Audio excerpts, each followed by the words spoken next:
So you want solar on your RV? What is the best way to charge your battery? Well, today we're going to explore the MPPT solar charge controller. This is the piece between your panels and your batteries. It's kind of a simple component. It's one of the 4 pieces of a solar system.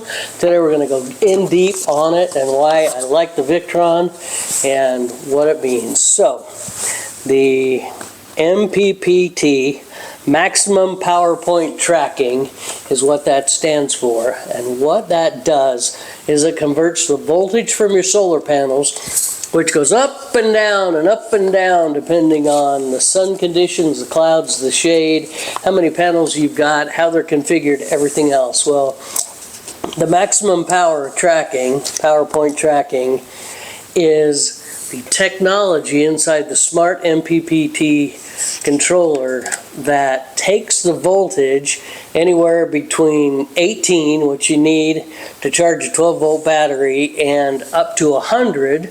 In my example, I used the 130s and the 150s, and I've used them a lot.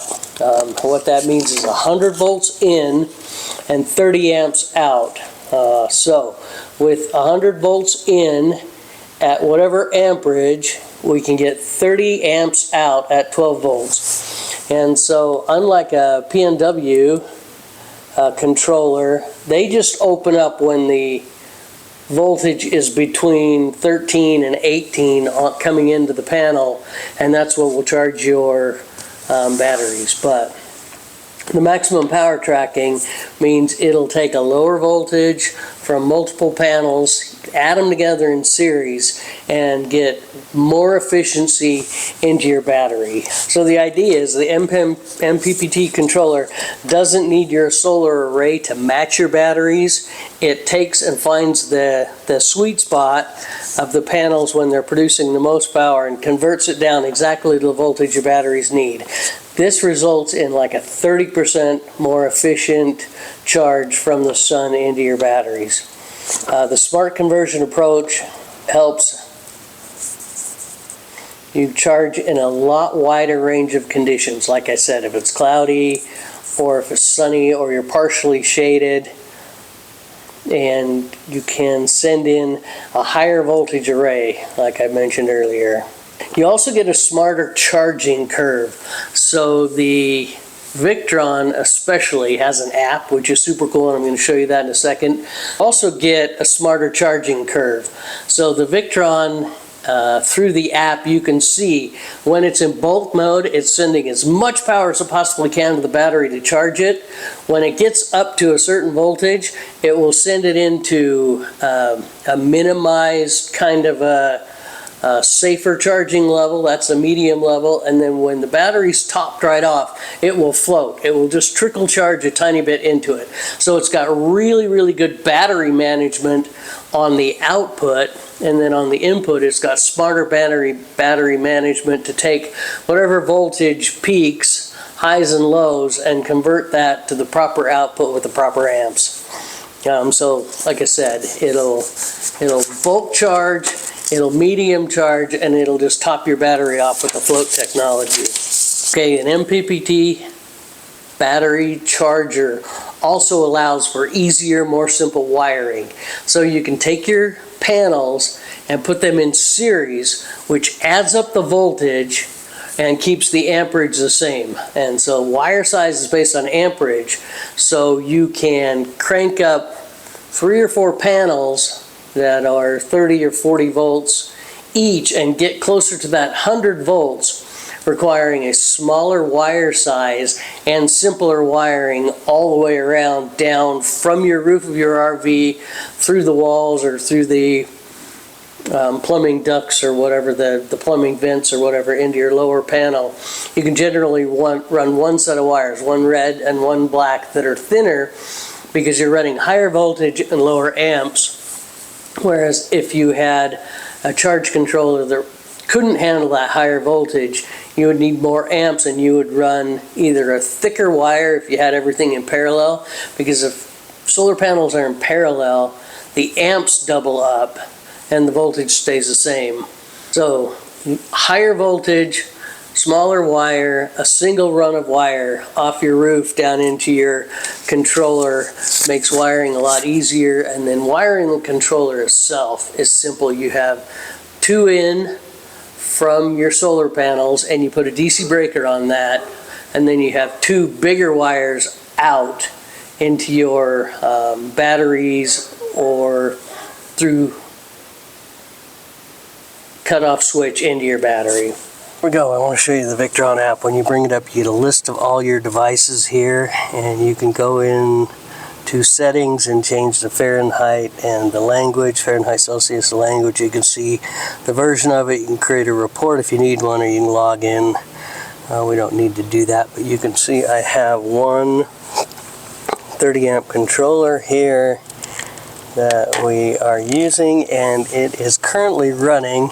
The sun's going down a bit, but it's currently running at 138 watts.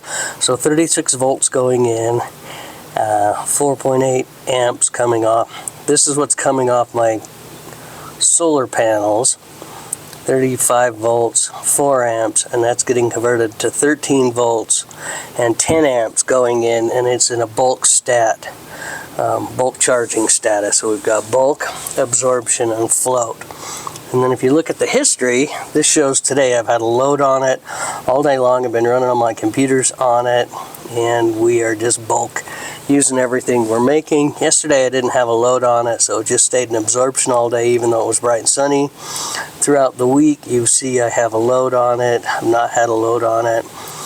Things like that, which is really kind of cool. It shows you the watts per day.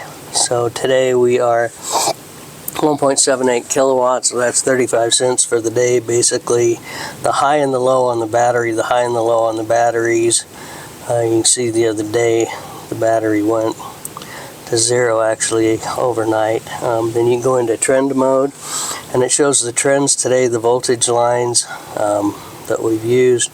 You can go back multiple days, shows the yield, how many kilowatts per day. So we've got that. The other thing on history is in the lifetime since I reset it, I've produced 40 kilowatts. So I've been doing this experiment using these pretty good for 24 days. And so in 24 days, my 400 watt panel on my 30 amp controller has produced 40 kilowatts, which, I don't know, that's not too bad. I'm running my computer system off it, but I just wanted to show you the app and the things that you can control, the details of it. Reset the history. No, I don't want to reset the history. I could share it. Oh, so there's a share button. It wanted me to share the solar. So I could take a snapshot and share my details, I guess. So share a solar text document. That's interesting, cool. To send it to a certain person. So there it came up, and it said it wanted to send the document to somebody. So that's kind of a cool feature.